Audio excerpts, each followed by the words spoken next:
because there's so many people that are actually new tonight, for the people that maybe have a little bit more experience, because there's so many new people here, I'll do some a little bit more guidance than what is usual. So for anybody that's a bit more experienced, just tune me out. Don't listen to me. It's fine. Just do your own thing. But yeah, for the new people, we'll go through and I'll offer some guidance as we go along. Just some very kind of simple instructions for anybody that is new to meditation. You know, the basic thing that you're trying to develop a certain kind of skill. And you're trying to develop this skill of, you know, essentially bringing your attention or your awareness back to some particular object. Obviously, what's going to happen is you're going to put your attention on an object. It's going to run off. You're going to get distracted. You're going to get lost in thought. It's totally fine. Happens to absolutely everybody. So don't worry about it. Don't feel like you're doing something wrong. You know, your whole job in meditation is to just recognize that your mind's wandered off and bring it back to whatever object that you're going to focus on. There's many different meditation objects we can use. A very, very simple one is just the breath. So you can just feel the breath coming in and going out. You might want to say in and out as it goes in and out. Or you can maybe keep your attention, your awareness maybe on the feeling of your hands or something. Just something very simple. You don't have to do much. You don't have to worry too much about, am I doing it right? Am I doing it wrong? Don't worry about those kinds of things. It's pretty hard to do it wrong. So with that, we'll get started then. And as I said, I'll give some guidance throughout the session tonight.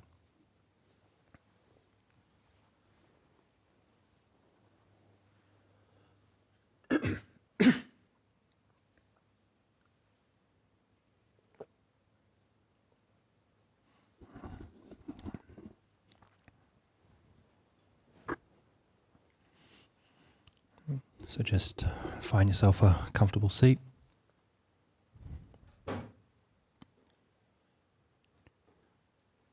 You want to find a position where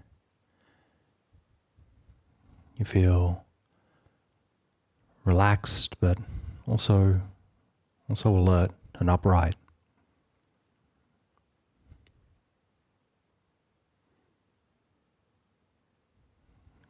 Making sure your back's reasonably straight.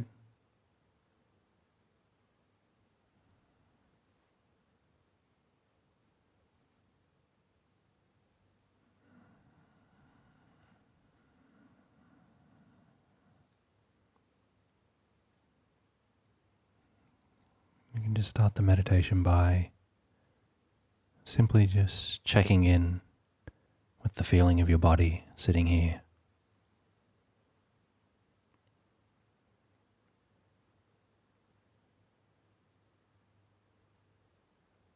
All the different sensations, maybe the feeling of your clothes touching your skin.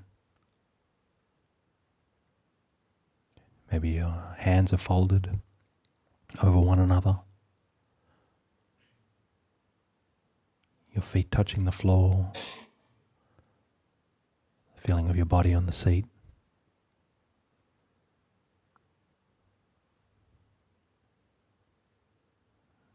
Just simply check in with the body and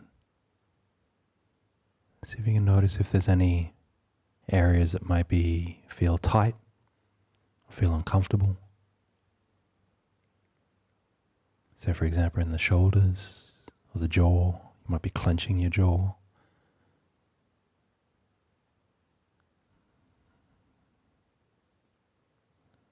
If you notice anywhere that is tight or uncomfortable, just see if you can loosen and soften that area.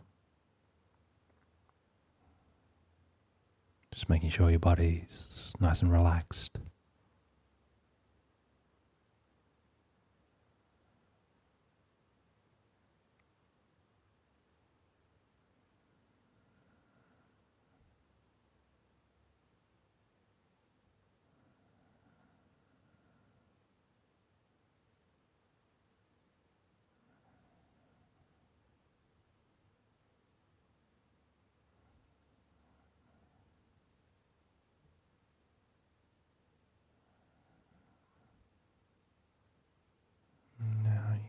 start to notice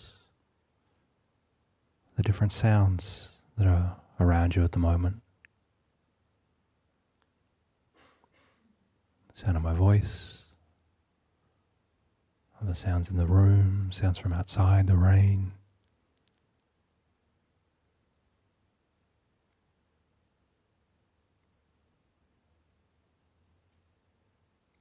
Just take a moment or two to tune into these sounds and to simply listen.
And again, for anybody that's a bit more experienced in the practice, you can just tune out of what I'm saying, but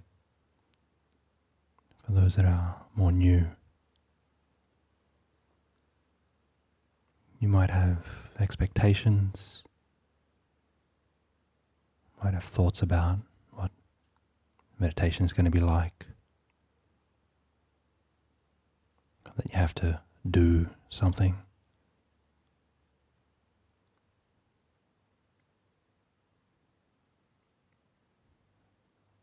But see if you can just give yourself permission as we're starting, just to simply do nothing.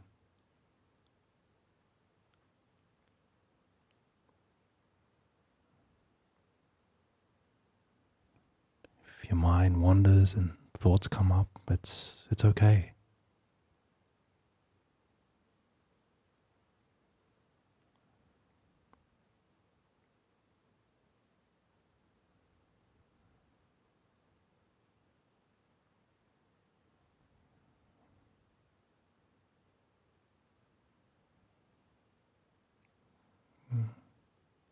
Give yourself that permission to just relax and do nothing for a few moments.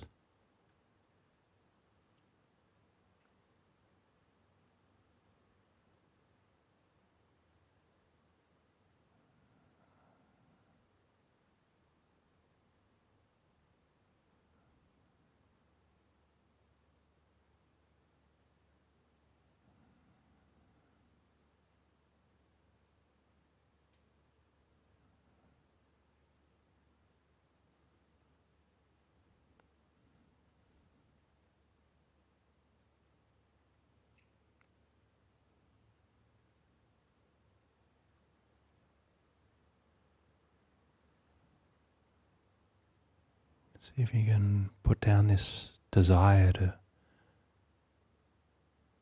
get something out of meditation, or that you need to learn to do something right.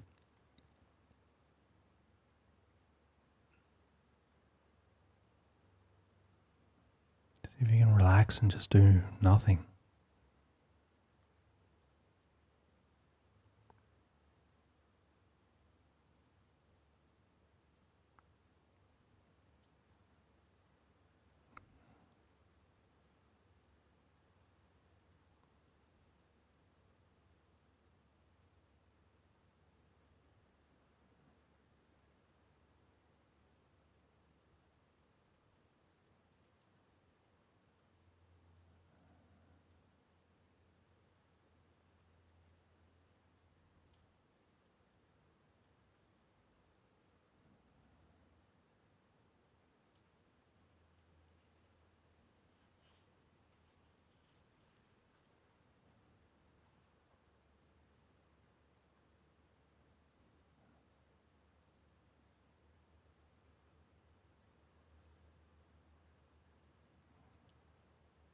There's no need to try to change anything. If your mind wanders, it's okay.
There's nothing for you to do.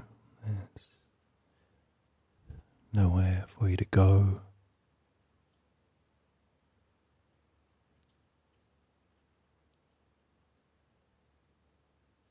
It's okay just to sit and relax.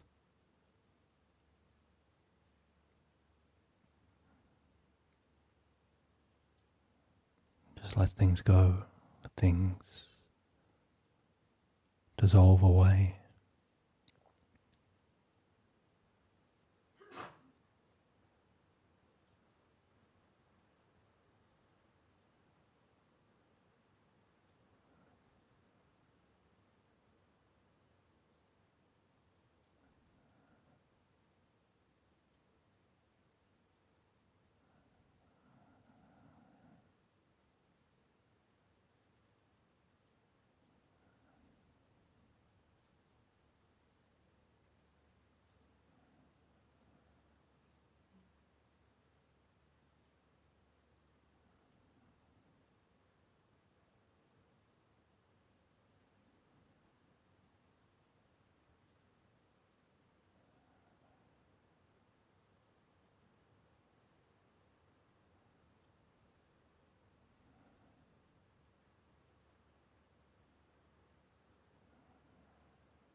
You might feel the need to want to do something, but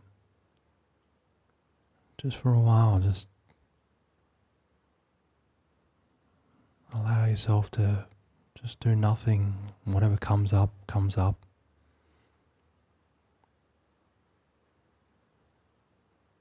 Just sit and listen to the rain.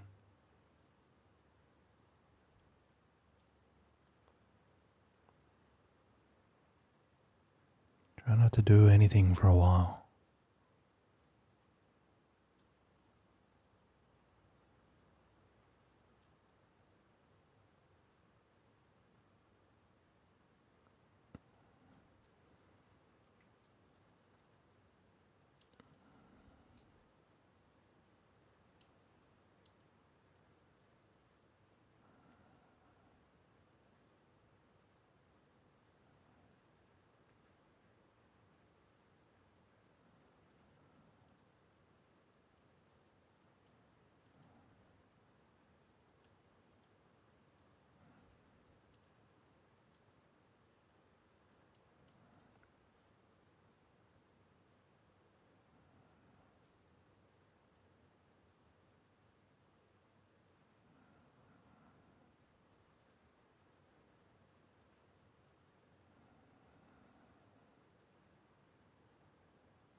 Again, you still don't have to do anything at all.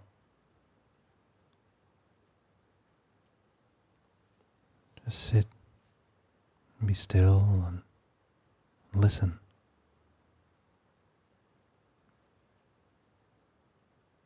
Start to daydream, it's okay. Feel tired, it's okay.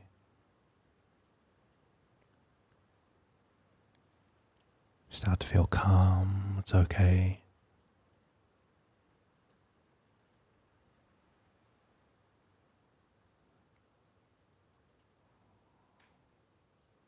Whatever's happening, it's all okay, and you don't have to do anything. Just sit.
Give yourself this permission to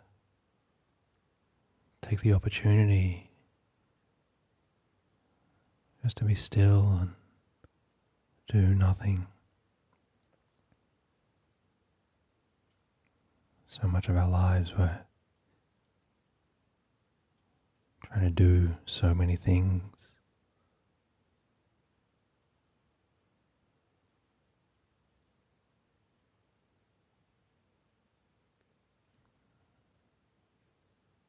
What's it like if we can just be still and do nothing?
See if you can take that attitude of just relaxing and being still, not trying to struggle or do anything.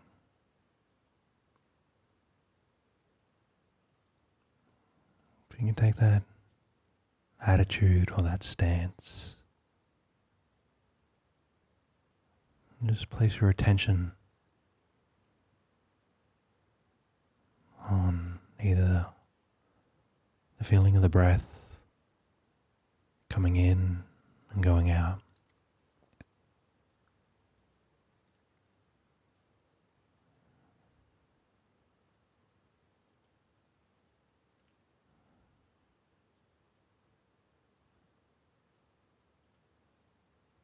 just place your attention there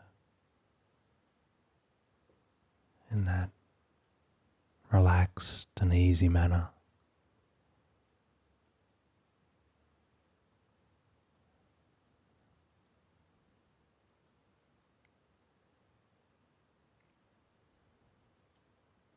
You can feel it either in the tip of the nose or in the chest. Or many people like to notice their abdomen or their belly rising and falling.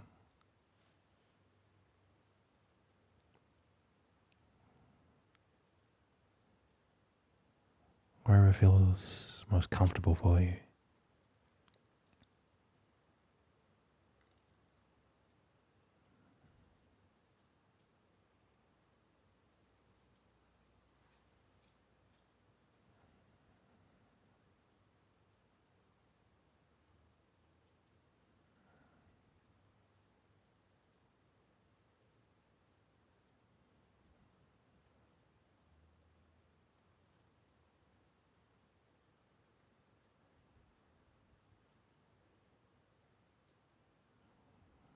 And obviously what's going to happen, every now and again your mind's going to wander off.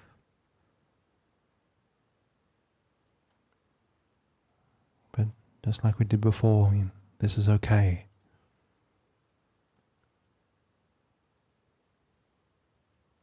It's okay if the mind wanders off. It's very natural. It's very normal.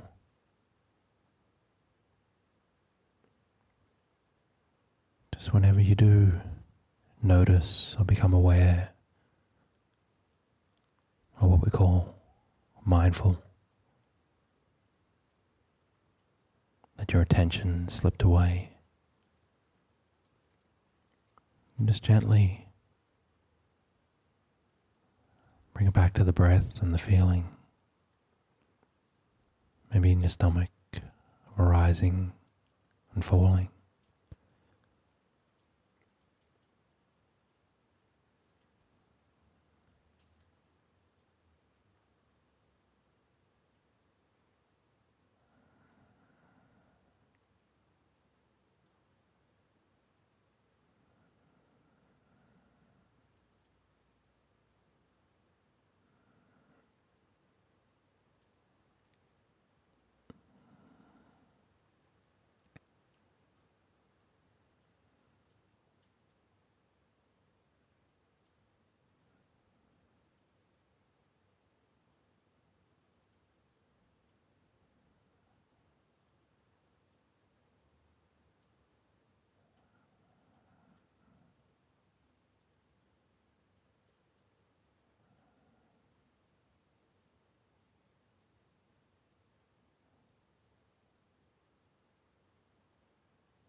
if your mind's wandered off, it's okay. There's no need to worry that you're doing something wrong. It happens to everyone.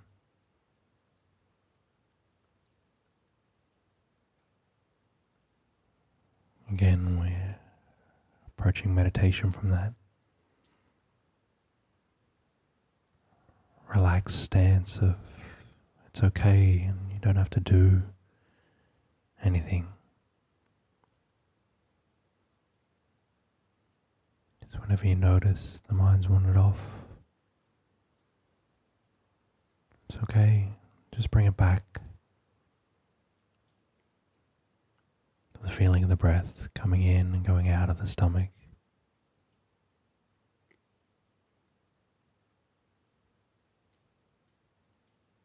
Do this in a relaxed and gentle way.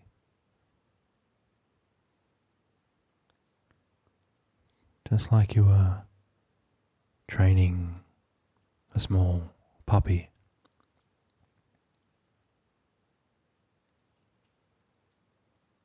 When you train a puppy to sit and stay, you place it in a spot, you give it a little pat and you just instruct it to stay.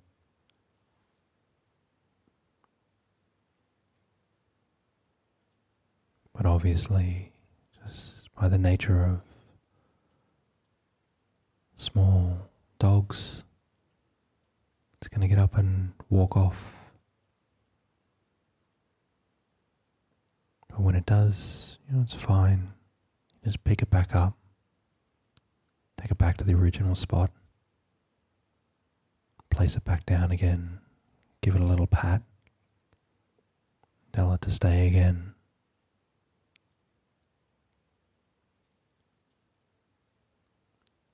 Getting angry or worried or forceful with the puppy won't help it.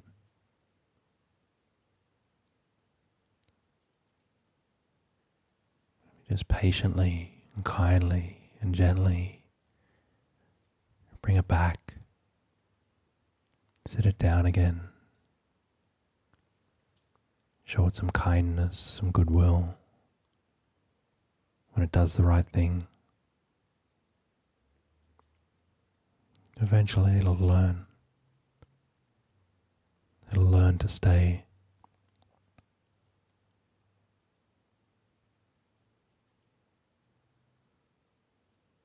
Your mind is exactly the same.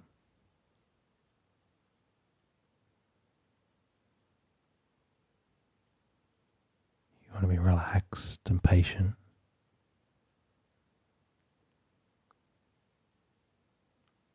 When it does the right thing, you want to give it a reward, a little pat.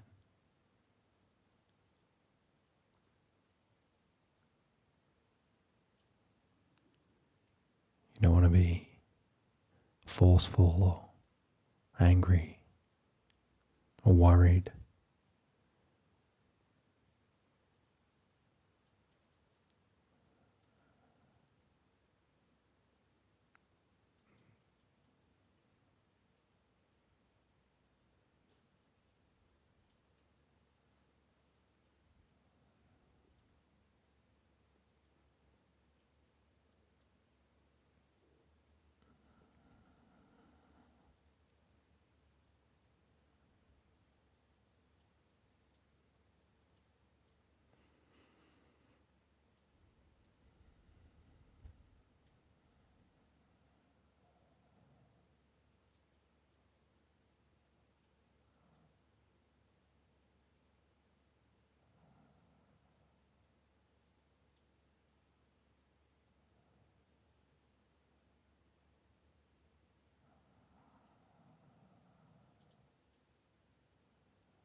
Every time your attention slips away, even if it's after many minutes and you notice it, a lot of times we might feel bad, think that we're doing something wrong, that we've been lost in thought.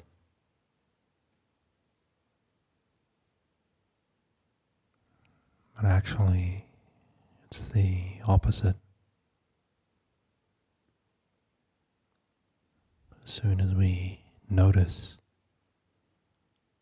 we've become distracted. This is the thing that we're meant to be doing in meditation.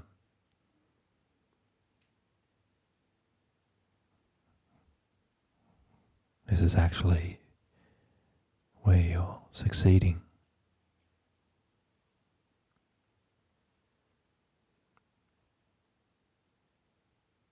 When you're noticing and you bring the mind back,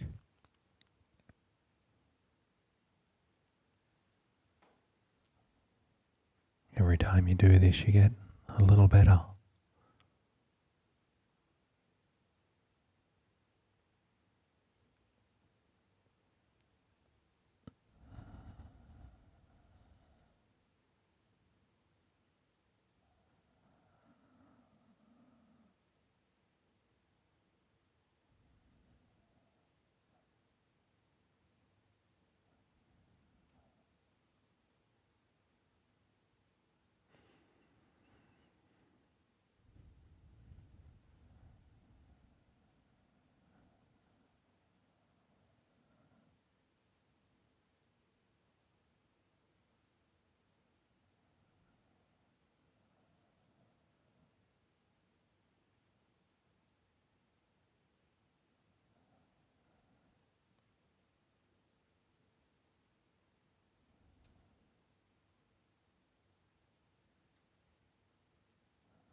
Very good.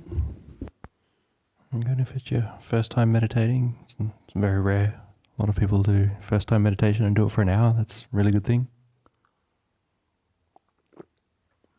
We're all coming back into the room. Sean's going to make a few announcements, I think.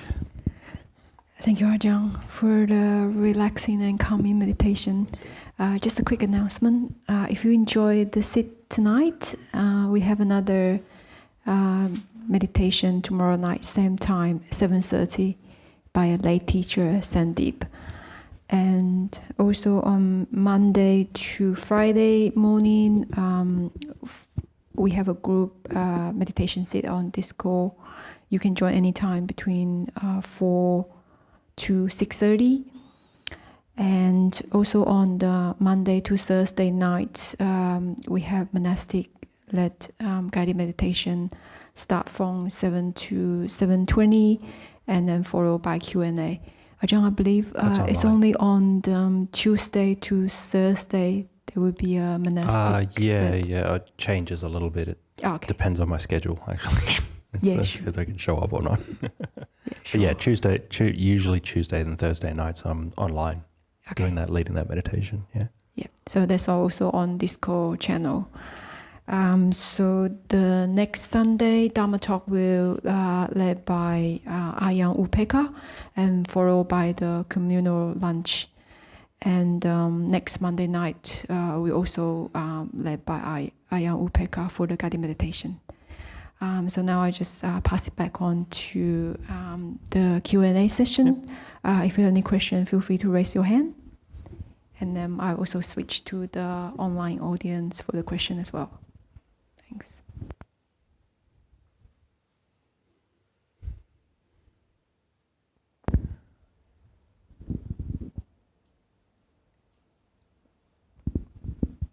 Yeah.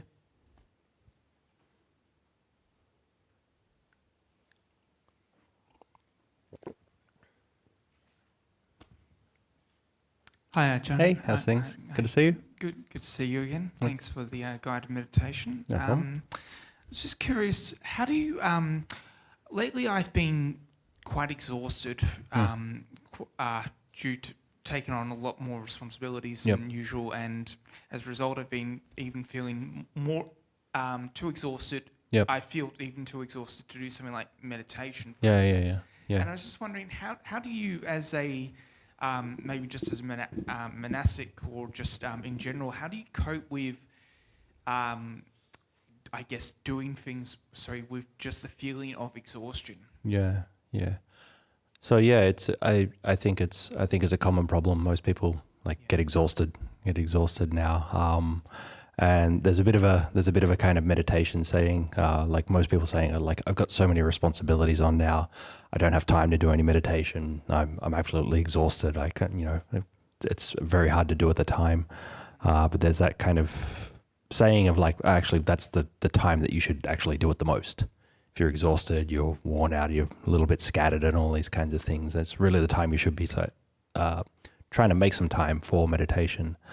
But more to the question of how do you continue on when you are kind of feeling exhausted and having to do all the different responsibilities. And so did you mean how do you continue to do work related things, or how do you continue to do meditation related things? I guess so rather than taking the approach of, say, soldiering on through work or try and find other ways, I guess, of distracting yourself away from your own exhaustion. I guess just how do you get into that, or even just how do you actually rest while you're exhausted? Because I get that feeling where I'm even I'm going to try and rest, but then I find resting while I'm exhausted is almost impossible. I feel almost too exhausted to rest, and so then the temptation is to then go and find something on YouTube, for instance, and distract myself, which doesn't make me feel any more restful, but it's just my only other or drink. Drink alcohol is just my only other form of relaxation when I'm that exhausted, and I know that those are not good ways to relax while I'm exhausted. Yeah. So it's there's that element there. It's like, you know, the reason we do most things is because actually it gives us something. So watching YouTube or having something to drink, it actually does do something for you. It's like, you know, momentarily, but, you know, maybe momentarily. So I think, like, so one thing I've been a little bit more interested in, like, over the last couple of months is actually sort of what we went through tonight with this very beginner's guided meditation of, like, can you just, like, sit down and do nothing? Can you just, like, allow yourself? It's fine. I really don't have to do anything right now. I don't have to do anything. I don't have to try to meditate. I don't have to try to relax. I don't have to try to do anything. Can I just sit there? Can I just sit there and just do nothing? I think it's a skill that, you know, we've really lost, is this just ability just to do nothing. It's terrifying. It's terrifying. Yeah, I know. So, but I think it's something that you can develop as well. And, you know, like it might seem like a very kind of preliminary, like, beginner's thing, but I think even if you have a lot of experience in meditation, it's like, can you actually just do that? Just sit down and just do nothing. And, you know, yeah, if your mind wanders, it wanders. If you sort of like go, you know, I want to like go and grab a drink, or I want to go and, like, watch something, and say, I don't have to do anything with that. I don't have to do anything with the reaction. I don't have to try to meditate. I don't have to try to calm my mind. I don't have to try to relax. I don't have to try to go, well, I need to go off and do this other thing. Can you just do nothing just for a short while? I think if you sort of take a little bit of time and just allow yourself, you know, just a little bit of time just to do that, I think it stops the kind of pressure of it. It's like a release valve. It stops this kind of pressure of I need to fix the thing. Like, I need to fix this. I don't feel good. I need to fix this. I either need to, quote unquote, meditate, or I need to watch YouTube, or I need to do all those kinds of things. It's like, can I just do nothing just for a while? And just try that and just sort of see how that goes. It's something, as I said, it's something I've been looking into a lot more lately, and it's an approach I quite like. So yeah. Great, thank you. Yeah, easy to say, very, very, very hard to do. Thank you, Ajahn. Yeah. Just a question from meditator Chun from US. Yep. Just follow on that previous questions. Yep. I'm scared of not trying to control things. How do you attain to day-to-day duty without getting caught up in wanting certain outcomes? Sorry, can you just repeat that again? I didn't quite get the... Yeah, sure. I'm scared of not trying to control things. How do you attain to day-to-day duty without getting caught up in wanting certain outcomes? Okay, yeah, right, okay. Yeah, so you could say it's a very kind of fundamental Buddhist reflection and meditative reflection that, you know, there's so many things, you know, in life, in existence, so many phenomena that we have no control over. You know, have no control over the weather. We have no control over the way that the world is going. We have no control over the way people react. Also, you know, for our own bodies as well. You know, my body's getting older and fatter. I'm going balder. That you don't notice I'm going bald, but it's fine. You know, we have no control over a lot of these kinds of things. So there's this element there. There's so many things that are outside of the sphere of what we can control, and you know, and so that, you know, sometimes that can bring up a kind of like, well, why should I? If I can't control anything, well, why would I do anything? You know, why would I do anything at all if I can't control anything? You know, we're also sort of left with this problem that, you know, we have to act in the world. We have to do things. We have duties. We have responsibilities. We have to do certain things. And obviously, most of the time we're doing something, we want something from it. You know, you don't you don't just want to go to work for free. You don't want to buy a car so you can like park it in the garage and never ever do anything with it. Obviously, we're doing things for some sort of reason.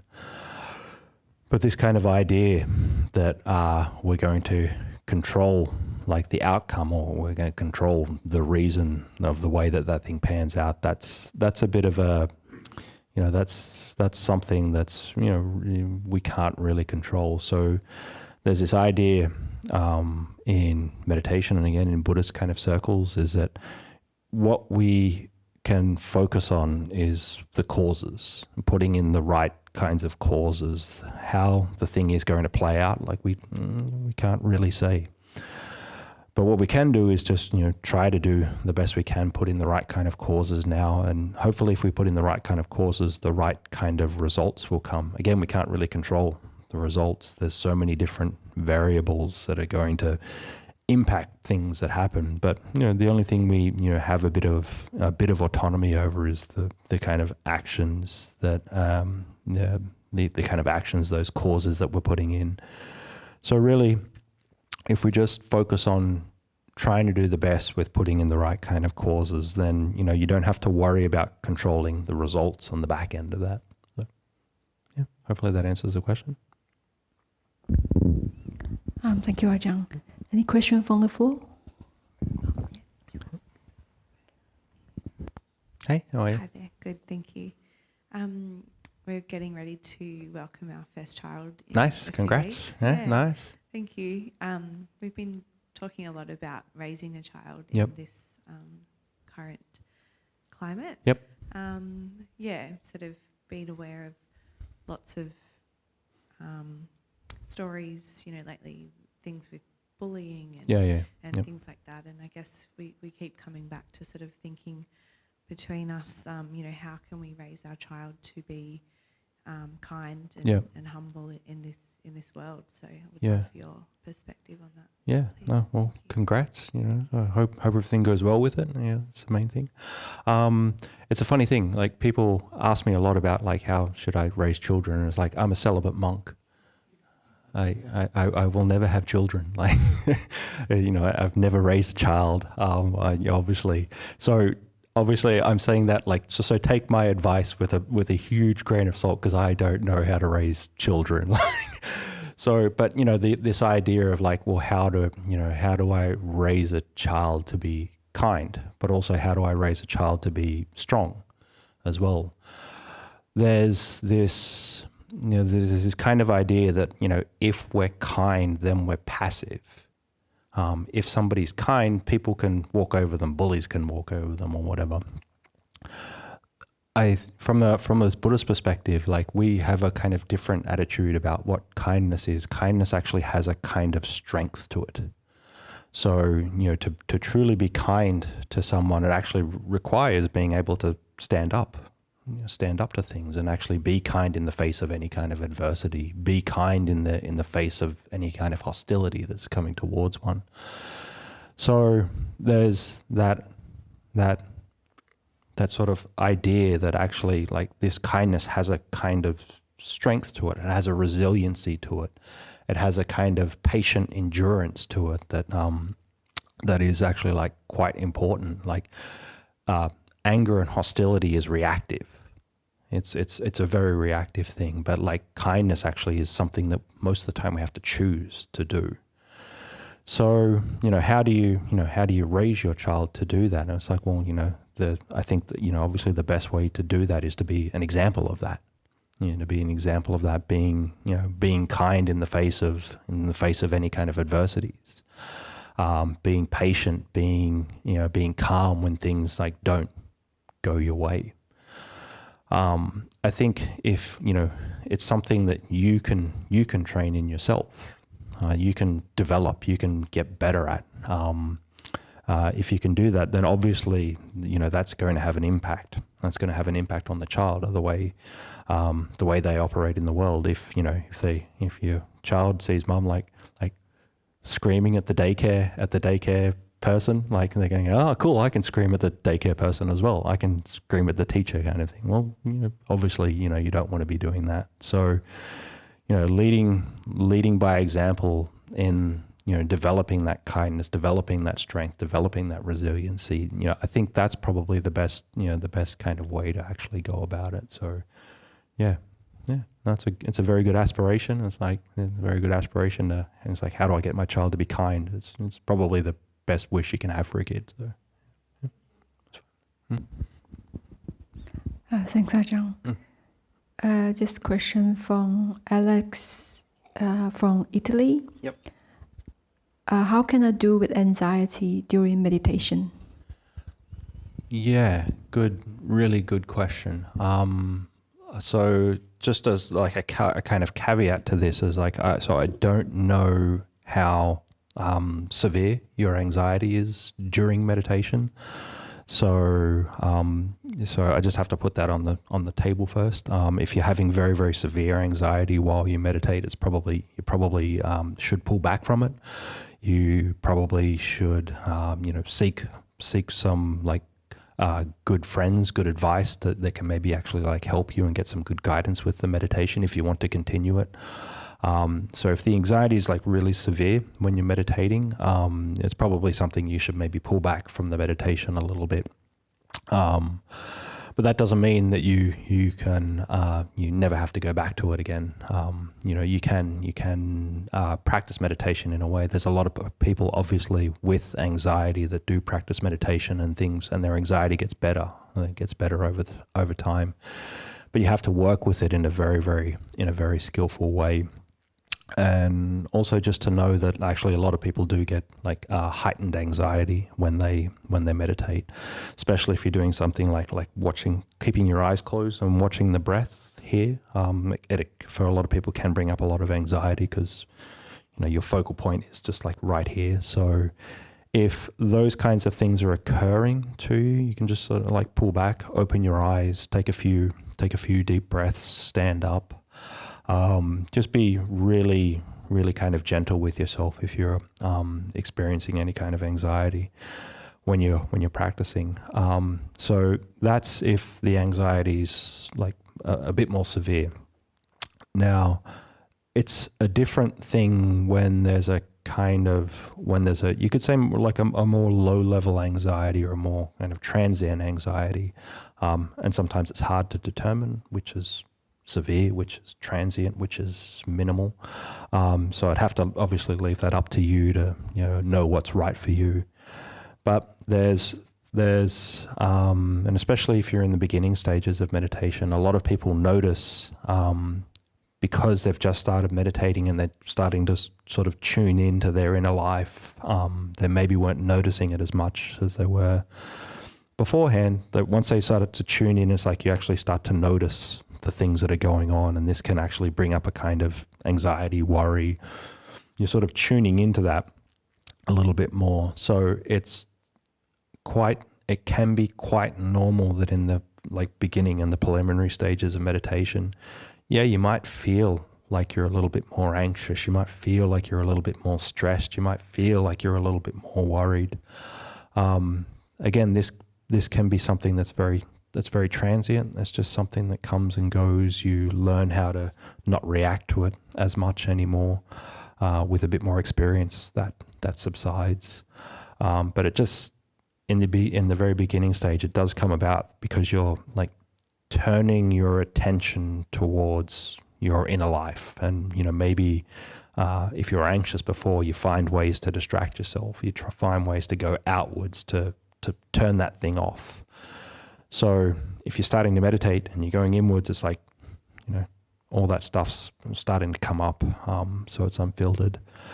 But again, as I said, be very careful. I don't know the context of your situation. So if it is something that is severe, that is more severe, that is really, really debilitating in some kind of way, pull back, get some good guidance, open the eyes up, try different kinds of meditation. You can do standing meditation, walking meditation, feel things in your body, take deeper breaths, all these kinds of things.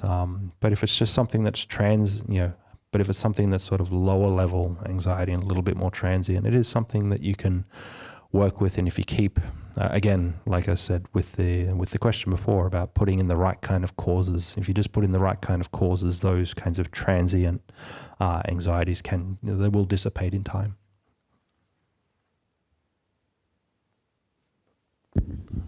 Thank you, Ajahn. Yeah. Yes.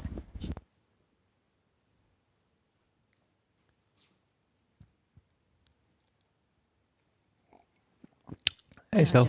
How's things? Yeah. So yesterday, when I was doing my regular bedtime meditation, so one of the tracks that I picked, so the teacher was basically saying like a quote that I don't really understand, so maybe thought to ask. So it goes by, not word for word, along the lines of, when the eternal within meets the eternal without, that's when truth emerge. So when the eternal within meets the eternal without, that's when truth emerge. So yeah, and he was like, just meditate on that. Yeah, okay. So look, I don't really propose to know exactly what this person meant by it. I can take a guess, but it is just my kind of interpretation of what it might be. There's this idea that there's the obviously the kind of experience that we can have if we can. There's this idea that we can sort of like tap into this kind of unity, this kind of timeless, boundless, this boundless, spacious, open unity of the mind. If we can sort of tap into that, then what we're actually tapping into is something greater than ourselves. It's something that's bigger than us. It's something, it's sort of like, the way the kind of universe is structured. So if this, the quote might be something along the lines, if you can tap into that within the mind, you tap into something that's bigger than you and that's greater than you. It's a pretty, you could say, it's a pretty kind of, it could either be like a kind of either like a Zen-based koan kind of thing, or it could be more of a kind of these kind of yogic, like a yogic practice kind of thing. So it's Vali, you probably know about this stuff more than me, so you could probably ask her. She probably knows more than I know about this stuff. But yeah, so it's again, it's I think a lot of these times. So again, that's just my interpretation of what this thing might be. I think the utility though of these kinds of quotes is that like the person themselves has to work it out for themselves. Like it's there's no use me sort of saying anything about it, because it's like, look, that's just my interpretation. If it's a guided meditation, it's something that the individual should maybe try to take into themselves and try to tap into, find the meaning of that thing themselves. I think that's what's nice about those kinds of practices. That it's a meaning that we find within ourselves. So yeah, I can't really answer that like in a sufficient kind of way. But yeah, that's just my preliminary thoughts on it. So yeah, Buddhists would say that there's nothing eternal though. So.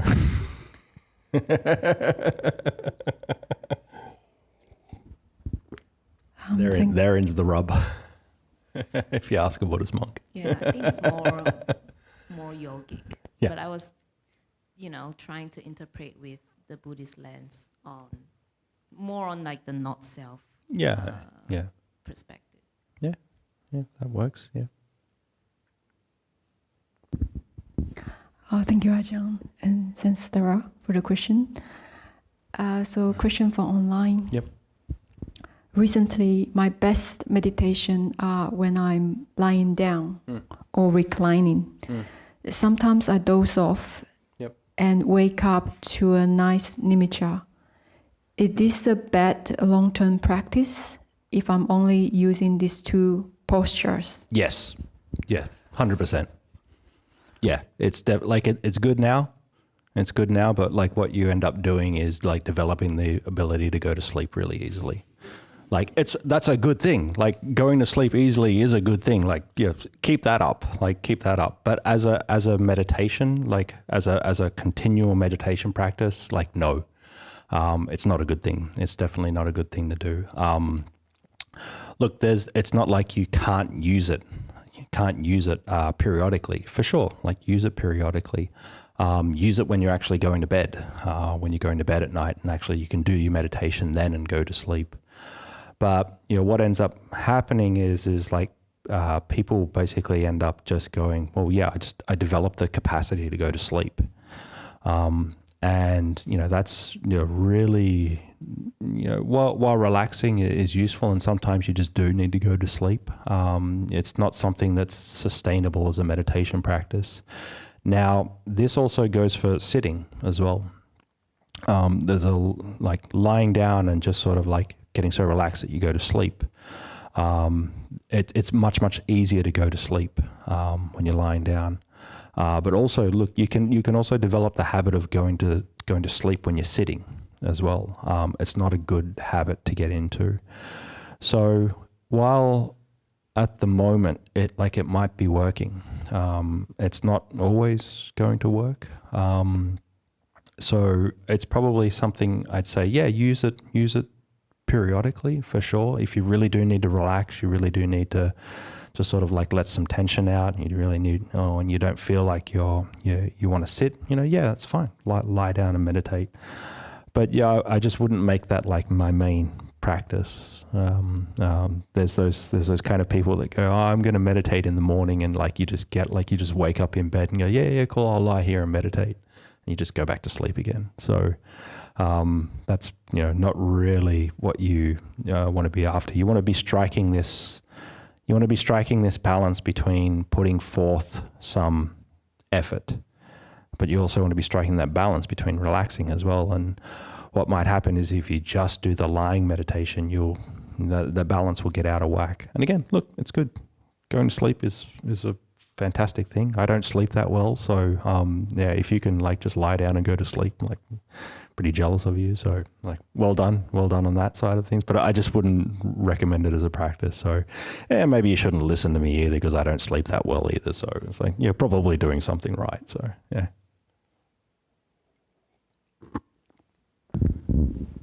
Thank you, Ajahn. Any question from the floor? If not, just last question for online. Yep. When someone asks for help and I'm unable to do so, I feel like I'm a selfish person. Yeah. Is this a right view?